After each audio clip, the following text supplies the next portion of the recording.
Welcome to Geek Nerd Tech on Black Hollywood Live. Today, SpaceX has some major setbacks. Zuckerberg tricks out his house, and President Obama will guest edit Wired. Let's go.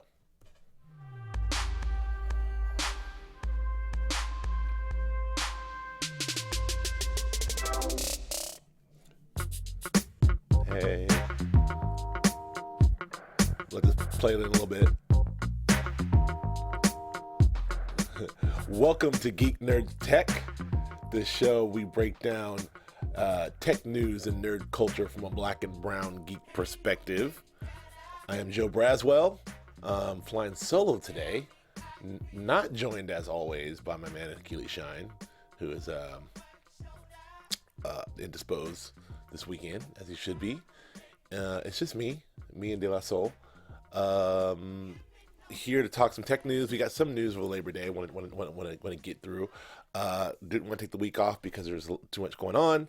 So wanted to get you some of this tech news to you from me. So I'll just jump right into it. We talk a lot about Elon Musk and SpaceX and what he's doing. Well, SpaceX had a major setback, and they went to launch a rocket and it exploded. If you didn't hear about this, went to a giant fireball, which raises a bunch of questions about the safety of this sort of non-government regulated private space channel. Travel. Elon Musk has had a very aggressive timeline for having space flight in 2017, and he wants to put a manned mission to Mars by 2018. He wants to have us colonizing Mars by 2025. This is a dramatic timeline, and it's one thing to be able to, it's kind of cool to think like, oh wow, this billionaire who's super great has the resources to do things outside and in a private sector outside of NASA and the government. But then when you see this, it makes you wonder like about the safety, about needing this stuff. And I gotta tell you, I was never getting in one of them SpaceX joints anyway. I was never doing the Virgin, the Richard Branson Virgin Galactic, the space travel joint. You never see me in that, and you'll never see me in one of these spaceships. But I still applaud Elon Musk for doing what he's got to do to make sure that this thing is working. But what a setback. It'll be interesting to see, what effect this has on the overall program, because it's still unknown as to what happened. So that's interesting. And also, when this thing blew up, Facebook was affected as well, because Facebook actually, we talked a lot about drones. Facebook, bought this whole fleet of drones, and what they're supposed to do is take these drones and fly them over under impoverished countries and places in remote countries and villages that don't have internet, and be able to use these drones to be able to beam internet to people. And the drones are just sort of stay in the air, which is a great idea. They took it one step further. They actually had a satellite they're gonna place in orbit that was also going to be able to beam down internet, which is again kind of a scary prospect from Facebook. Like I'm the first one to worry about Facebook's dominance with drones and satellites, and what happens when these things aren't used for the purpose that they're intended.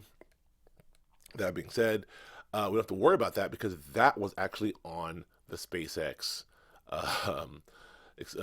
ship that blew up.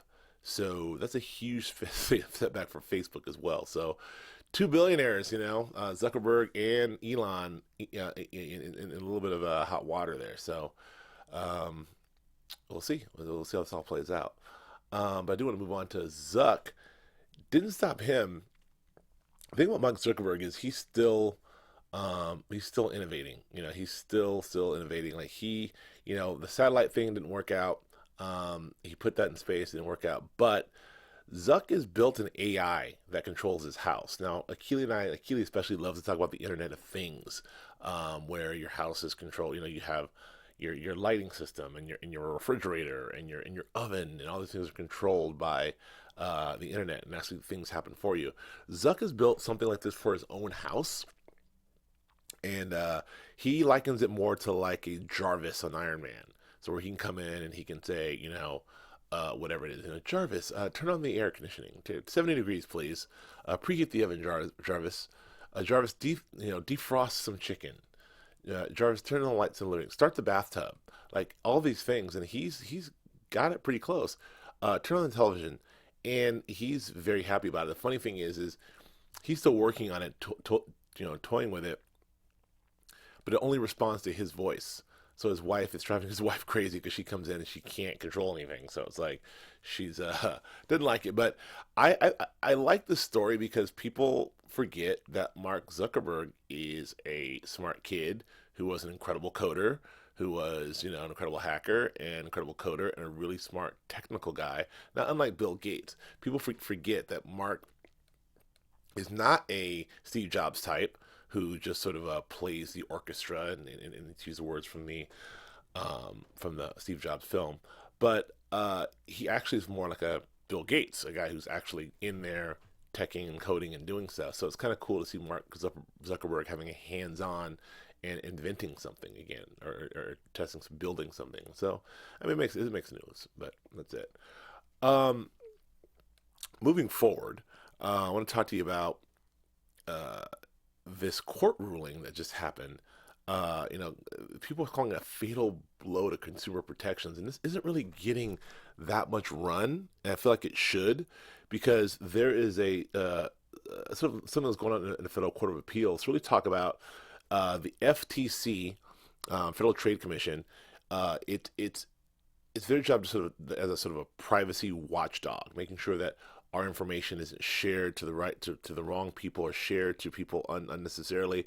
And they're about to lose this case with AT&T, to it's more of a cell phone thing, like AT&T to be able to share information. But what they don't mention is companies like Facebook and Google can now do this as well, which is massive because this is kind of what Google and Facebook have been amassing all of our information over the years to do, is to be able to share it, with consumers and with there we go, is to be able to share it with companies, and you know there's that not only can they share this information, but they can collect data from us in a way that I don't think we even know. I mean, the amount of data mining that Facebook does just from your profile alone and just what you do on Facebook is incredible. They can do so many things, including match you up with a husband or wife. They can match you up with, like, they can predict, where your whole day. They can actually predict your life. Like, it's like this guy at age 70 will probably do this. This is the kind of advanced metrics they're doing based on the information you have. So that and Google no different. Google, I mean, you're like, well, you think about, well, what does Google have? Well, Google has Google Mail. They have YouTube. They have all these things that they can very much get a profile of you and share that information to anyone really. This is a huge deal. I feel like that it's not being talked about enough, but people really need to worry about our privacy and things of that nature. So, um, anyway, I'm sure Keith and I will be talking about more of this in the time to come. But I do want to talk to you about transition to our friends at General Assembly. We talk about this a lot. So if you're looking for a career in tech, business, data, design, marketing, trying to land that promotion of that new raise, you should go to General Assembly because a 21st century career needs 21st century skills, and that's what you can get at General Assembly. Look, it's the largest, most respected school worldwide for people seeking to grow their talents and master the marketplace of tech and anything else. Whether it's learning remotely online or a person at one of their beautiful campuses, you can join the over 350,000 people who've already gotten the training they need to prepare their careers in business. More than 2,500 companies worldwide hire GA graduates, with 99% of graduates who participate in GA's career services landing a new role in the field within 6 months after they complete the training, which is insane. After 6 months of starting a job search, 99% of graduates find something. You can't really argue with those numbers. So take control of your talent career now and find out more at ga.co/geek. That's ga.co/geek. Enter promo code GEEK, GEEK, to save on your first class workshop or event. That's ga.co/geek. Code word GEEK. So check that out, General Assembly. I want to move on to next story. This is Interesting. It's also something that Keely and I has been on our radar for a long time. We talked about drones, and drones. Look, Amazon is threatening that to have these drones deliver packages. Domino's has been very aggressive in like having drones deliver pizzas and also having the autonomous cars deliver pizzas. Well, today, or as of last week, it's finally legal to fly drones commercially. This is the thing. Like, how could they? Will this be able to pass muster with the FCC? They figured some things out. They've got some rules, and it looks like for American business can do this. There's still a lot of limitations. It's not like drones just be flying everywhere. It can only weigh 55 pounds. It can only, which just means that we can't really carry that much. It can only fly up to 400 feet, so it can't fly super high. So that's just to not be in the way of planes and aircraft and everything else. But it can go up to 100 miles an hour. That's still pretty. That's still pretty hardcore. Just seeing a drone buzz by at like 100 miles an hour at 400 feet, that's gonna be weird. Seeing those things. You don't have to have a pilot's license. However, you do have to have pass a written test on aeronautical knowledge to get a license. The FAA has already released has already received 3,000 requests for such tests, so people are already trying to get on board on this. Um, it's cool. I mean, then there's all kinds of penalties and stuff if you don't obey the rules, but we'll see. The thing is, and you also have to be in the line of sight of the operator. So this is going to sort of damper the plans of Amazon being able to just send these drones out because the operator has to actually see that. Now, I don't know if there's any loopholes with that in terms of cameras and everything else, but as of right now, that's kind of what it works out. So, and we'll see. We'll see how it works out. Moving on.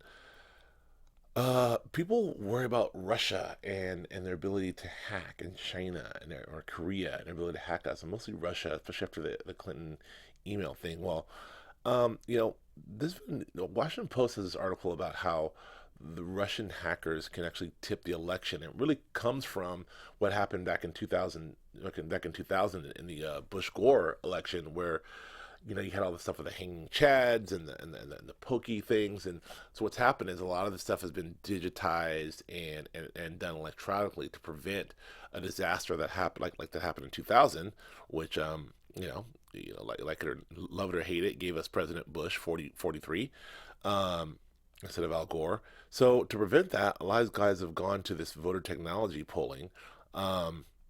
With no paper records, and that includes like Louisiana and New Jersey and Delaware and South Carolina and Georgia, and then there's a whole bunch of hosts of others that that has some other stuff. Now we're talking about 20 states, but if all 20 of those states are vulnerable to being hacked because there's no real safeguards in place for this, that could swing an election, and there's a lot to gain from a Russia and having a President Trump over a President Clinton. So I don't know, folks. It's good that this has been brought to our attention. So I don't know. So we'll see. It's insane to me that in 2016 you'd make all these efforts to streamline voting and then not have it be like protected against hackers, because hacking is a reality in this country and in the world globally, especially as a means to as a means of terror and as a means to especially as a means to terror and as a means, potentially like sort of, maybe considered an act of war by some folks. So I don't know. This is scary territory, but we'll see how this whole thing plays out. Okay. Next, we talk about look. Obama is everywhere, man. This guy, my man, is on podcasts. He's on Between Two Ferns. He's slow jamming the news. He's in comedians in cars with coffee. Like his wife is on is in James Corden's car, like carpool karaoke. Like they are everywhere. And now Obama, who's the most sort of visible president ever, and also considered the first real tech savvy president, is going to guest edit Wired magazine, which I think is really cool. Wired has done a lot of guest edits before, but the first time that any magazine has been guest edited by a sitting president. Obama's like on the way out, just like doing everything. I don't know what's this. I mean, he's like doing so much on the way out. So I love Wired, and he knows his tech, so he's going to be able to guess at it and figure out some things. And the thing about POTUS that people may or may not know is the guy writes a lot. Like he writes a lot of his own stuff. He writes his own speeches. He does his own stuff. Obviously, he has a team of speechwriters that sort of go over and hone and whatever. But the basic of everything this guy does, he writes himself. And he's not just a guy who's going to come in and read a teleprompter. So with Wired, he's gonna have he's gonna take this job really seriously and really come up with some cool stuff. So it'll be interesting to see what that issue holds and how that works out for us. I do want to transition and talk about our friends over at DraftKings because football season is here. We kick off next weekend. I'm so excited. Fantasy football is here. And for those of you, football is your passion. You know all the players and the teams, the strengths and the weaknesses. Now it's time to put that knowledge to the test and play for your shot at $1 million prize at DraftKings.com. It's just part of a giant $5 million in total prizes they're doing out in week one. So week one, you have access to $5 million in prizes, which is crazy. DraftKings.com is the destination for 1 week fantasy football. 1 week fantasy football means no long season commitments like at Yahoo or NFL or ESPN where you're there the whole season and you're back and forth. And I'm in 2 of those leagues, but I'm also a DraftKings guy. So DraftKings, look, you dip in, you dip out. It's 1 week. You make your money. You keep it moving. It's pretty awesome. You can play whatever you want with the players you want. You pick your contest, draft for players, and that's it. Renew old rivalries, challenge friends, family to private league, and improve your superior GM. Or join an existing league. Go head-to-head with friends or coworkers or fantasy players from across the country. Listen, hurry to DraftKings.com now. Choose your players, and you can seriously win cash in week one. Use promo code GEEK to play for free with your first deposit. That's code GEEK to play for free, and you'll share in the $5 million in total prizes in week one contest. Only at DraftKings.com. That's DraftKings.com. Eligibility and restrictions may apply. Check the website for details. That's that. Also, moving on back to the stories here. Twitter, this is interesting. Twitter became more of like a cable company, which is interesting because they made some steps here to start being able to stream live things. They're really like aggressively making some moves to compete with other OTT services in. They're going to be able to stream some NFL games. It looks like Thursday night football games. Let's start with that. They're looking into other sports content. They may want to do some award shows. They're offering kind of a skinny bundle. This is a shocker from Twitter. The Twitter business model was simply a place where you can share information and follow people and do these things, whatnot. But the fact that you can go to Twitter and then watch a football game, it really just opens the door for what Twitter can become and will be, in the next. So people who thought there's a lot of talk about this election and how much Donald Trump, everything that Trump does is a tweet this, and we were wondering if political science classes in 20 years from now will be like, what's a tweet? What's a Twitter?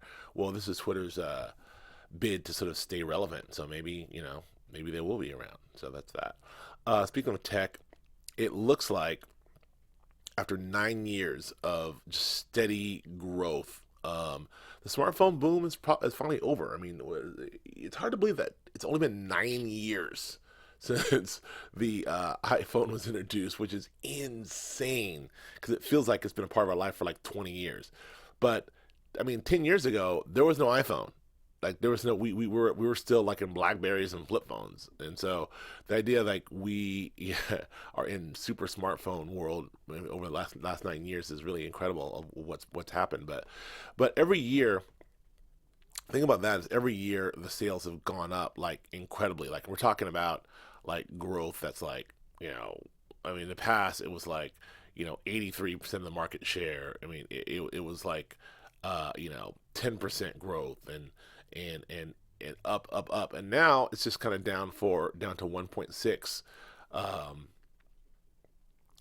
growth, and it seems to be flattening out. Now it's still growing, but 10% versus 1.6% is showing that the smartphone sales are flattening out. What this means is, look, smartphones are ubiquitous. I mean, everyone has one. I mean, whether it's a HTC or a Galaxy or obviously the iPhone. Everyone has one. So you at a certain point you knew it was going to happen. I mean, 9 years of smartphones. Guess what? They all have one. So it'll be interesting to see from a consumer electronics standpoint what this does to the business and what this means for innovation. We'll keep our eyes on that as the iPhone 7 drops September 23rd. I'm gonna skip this DraftKings one, but I do want to talk about Ben Affleck. So my man Ben Affleck, who I'm a hardcore Affleck apologist and guy, I thought he was great in Batman vs Superman. I think he's gonna be fantastic in the Justice League, and I'm thrilled to death that he's directing and starring in these new Batman movies. He sent some footage on his Twitter account of Deathstroke, aka the Terminator, which DC changed his name to Deathstroke for obvious reasons. Can't have two Terminators walking around. Anyway, it's he looks really, really cool, but this begs the question, like, where is this guy from? Because we know that Affleck is in the middle of shooting Justice League, but is he prepping Batman? And is that test footage? Will we see Deathstroke in Justice League? And why has Ben Affleck leaking him? We know that Deathstroke may or may not be the sort of the main heavy against Batman in Affleck's movie. So I don't know. We'll see how this plays out, but it's interesting. But I tell you what, man, looks really, really, really cool. My man Deathstroke. And then last but not least, we'll skip this last story on NBA 2K. My man Michael B. Jordan has made his way to NBA 2K in another sort of like virtual sort of storyline kind of theatrical thing. They tried this last year with Spike. Spike Lee took over NBA, I think it was 2K15 or 14, and he made it a Spike Lee joint. He had all these cinematic, things, and it didn't really match with the game, although it was kind of cool. It didn't really match with what was going on with the game, and so they've gone away from that, and they've gone to this other Michael B. Jordan storyline where he is, interacting with players, and he's at a barbershop, and he's doing this other stuff, and so, look, everyone loves Michael B. I'm included. Will this sell more games? Because you kind of buy these things to just play your favorite NBA players, and maybe go into GM mode and try to put some things together, but I don't really play for a story mode. This isn't Halo, so, but we'll see. I'm not mad at my guys over at 2K. We love them. I think that's it, man. I think that's it for us this week. Short week, short show. I do want to get those stories out there to you. Thank you for joining me, flying solo here on GNT. Akilio and I will be back next week with more stories. If you want to check me out, you can find me on Twitter at Joe K. Braswell, and also on Instagram at Joe K. Braswell, and on Snapchat at JK Braz. You guys have a wonderful afternoon and a wonderful Memorial Day weekend. Enjoy that barbecue, and we'll see you next week. From executives Keven Undergaro, Dario Kristen, Tiana Hobson, and the entire BHL staff, we would like to thank you for supporting Black Hollywood Live, the first online broadcast network dedicated to African American entertainment. For questions and comments, contact us. info@blackhollywoodlive.com. Like us on Facebook, tweet us, or Instagram us at BHL Online. And I am the official voice of Black Hollywood Live. Scipio, Instagram me at KingXOBay. Thanks for tuning in. Hollywood Redefined. The views expressed here are those of the hosts only and do not necessarily reflect the views of BHL or its owners or principals.